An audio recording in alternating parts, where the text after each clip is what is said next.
Hi friends, and on another episode of Chai with Chai, today I have a dear friend of mine, Natasha Naigamwala, a director of Nalini's and Yasmin. Yep.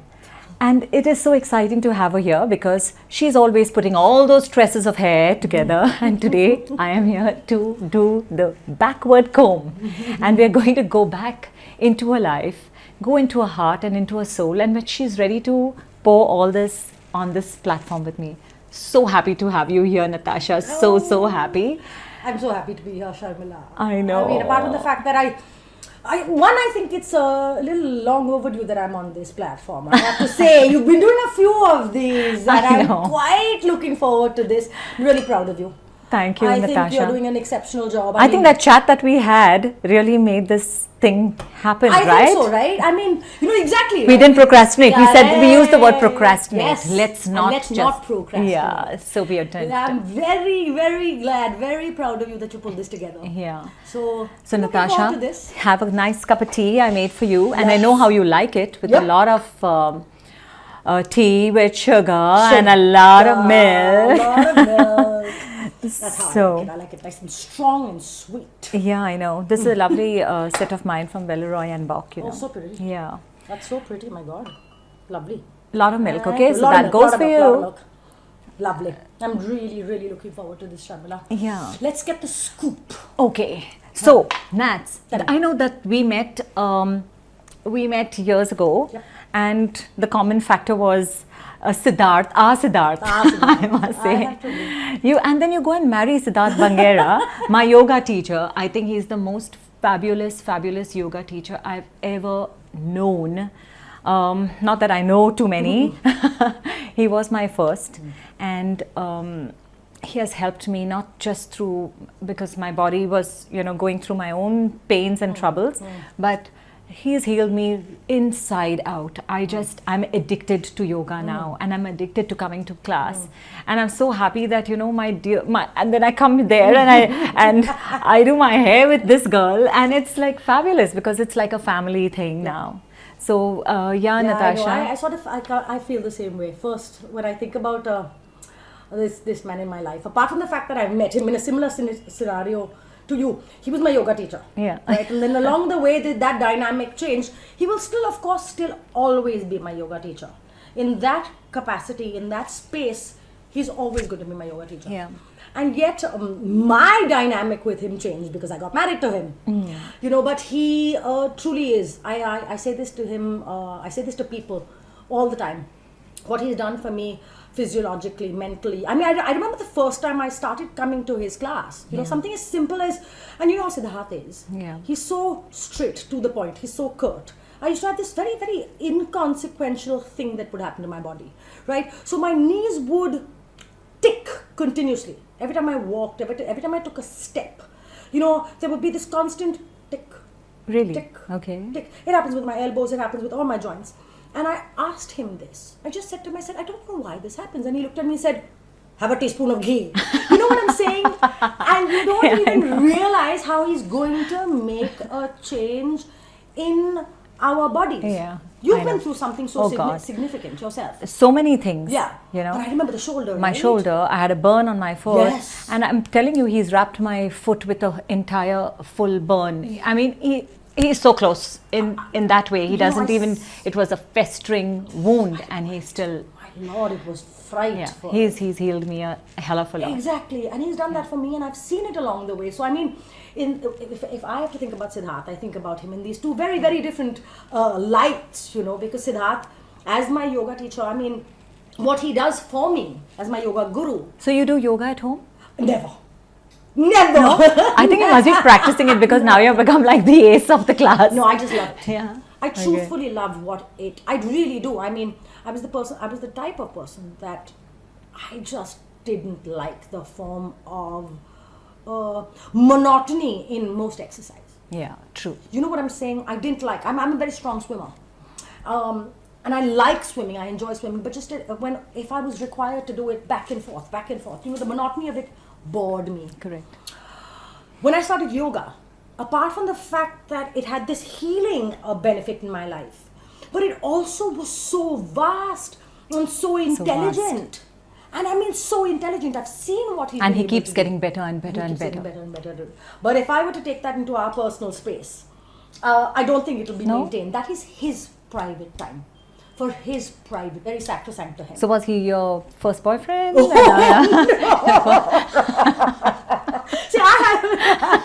I don't mind spilling the beans. No, I'm just trying to poke it. I'm just trying to go there. He's certainly not my first boyfriend. And he was, for that matter, not even my first husband. Okay. I had been married before. Yeah. I had been married before, not so long back. I mean, by ordinary, for lack of a better word, I'd like to say. You know, for ordinarily, I was a late sort of arriver, if that's a word, into the world of marriage by Indian standards. My first marriage was at 31. Okay, not so bad. My second marriage to Siddharth was when I was 43. By this stage in India, that would have been like... You're 43? I mean... I was 43, I'm 47. No. Yeah. You know, so, but even 31, my first marriage at 31 was by most Indian standards not considered. I was no longer a young. So you want to spill all those beans now? Oh, absolutely. Are Let's you go for sure? it. Oh, fully. Really? Fully. So tell us all about your first one and why did it not work out? You know, when I think about my first marriage, I've come to realize there are so many surrounding sort of... I was 31 when I got married the first time round. I'd had a couple of very serious relationships prior to that. When those serious relationships didn't pan out into something more, for keeps, so as to speak, I jumped in. And I will take that onus. I will take that responsibility. At 31, I started, those peer pressures, that stigma. Oh my God, she's 31. I had wanted to have a baby. I had been considering, the biological clock. So when I was now 31, I jumped in. I jumped into something that I shouldn't have done. So you said that you were old to... by popular belief. And because people were pushing you and you said that, no, I have to get married because I want a kid, want children. And I was already 31. So you got married to him, but you knew him. I did know my first husband. I did know my first husband, and in fact, he was what we would... he was my first boyfriend. Oh, okay. But he was not my first love by no stretch of the imagination. I was 15 when I was with him. Actually, I was younger. I was 14 when I was with him. Which meant we were barely holding hands. You know what I'm saying? Yeah. He proceeded. We were in school together. He's an Indian boy, but he wasn't from India. He was from Singapore. And in my 10th, he actually went back to Singapore. Right? Life carried on. 15 years went by, and I now find myself in my 30s. 2 failed relationships. Okay. And this boy turned man, had from there in Singapore. Constantly maintained a relationship. The relationship there was, friendship there means was. Friendship, chats and whatever. But he always maintained this one very ideological, romantic, I love, the only woman I've ever loved is Natasha. Nice. Now by this stage I was a woman. So there was a very, very romantic fairy tale ideology. I went back to that fairy tale memory of this man. Nice. Loving me. So it was a good one? It was in the start at least? Good. It wasn't good? It was not good. How long were you married? Very short while. I was married for barely 8 months. Oh wow, that's really short. Very short while. And the thing about it is I'm going to take the responsibility of my part in it. Like I'm saying, I did jump in. Yeah. I did jump in, right? Because of all these, external, people's opinions. She's 31. I wanted to have a child, or certainly consider having children. But there was not all of that. There was 15 years of a gap. How could I have been, or how could, for that matter, he be the same person as he was when he was 14? Was he your age? Like my age, exactly my age. Okay.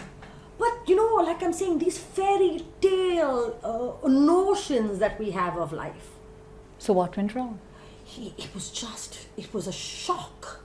It was a shock. He had a lot of issues. He had a lot of rage. He had a lot of anger. He had a lot of aggression in him. And he was nice, and yet he was nice. He was, yes, nice. When, crunch time came, he would never see it through. And it took all of 8 months for this to just blow up in my face. I remember one day my mom saying something to me, where she said, we've been brought up to, with these words, oh, compromise is a good thing. And there was, breathe, count to 10. And I'd be like, count to 10? How can I count to 10 when I know I've been wronged? Yeah.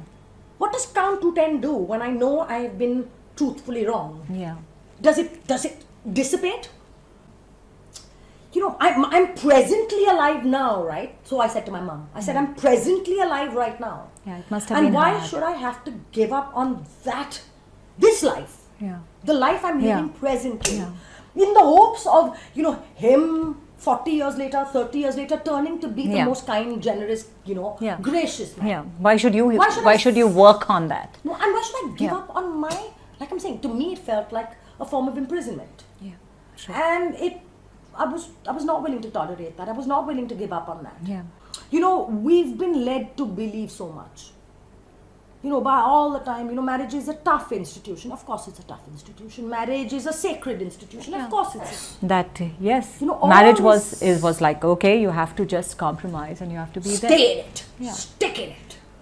And I couldn't understand why. I'm so glad it took you a long time. Long time. When I think about my life, Sharmila, and I truly worked damn hard for effing hard. I know. To make myself be happy, feel happy. So there is something that I feel is way beyond our powers. And I am so grateful each day because every day just helps me grow and into a better human being. But look at us now, okay, we've gone through that difficult patch, but then you come out successful and you come out content and rocking. And through all your I remember your turmoils in your business, when it was at work. Rock bottom. At rock bottom. Rock bottom. Tell us about that. That was very interesting. Like how you managed to actually step up again. Somebody asked me just yesterday, I was describing this to a very dear friend who now knows of what had happened to me in my professional space. And what happened to me a year and a half back in my professional space. I was at rock bottom.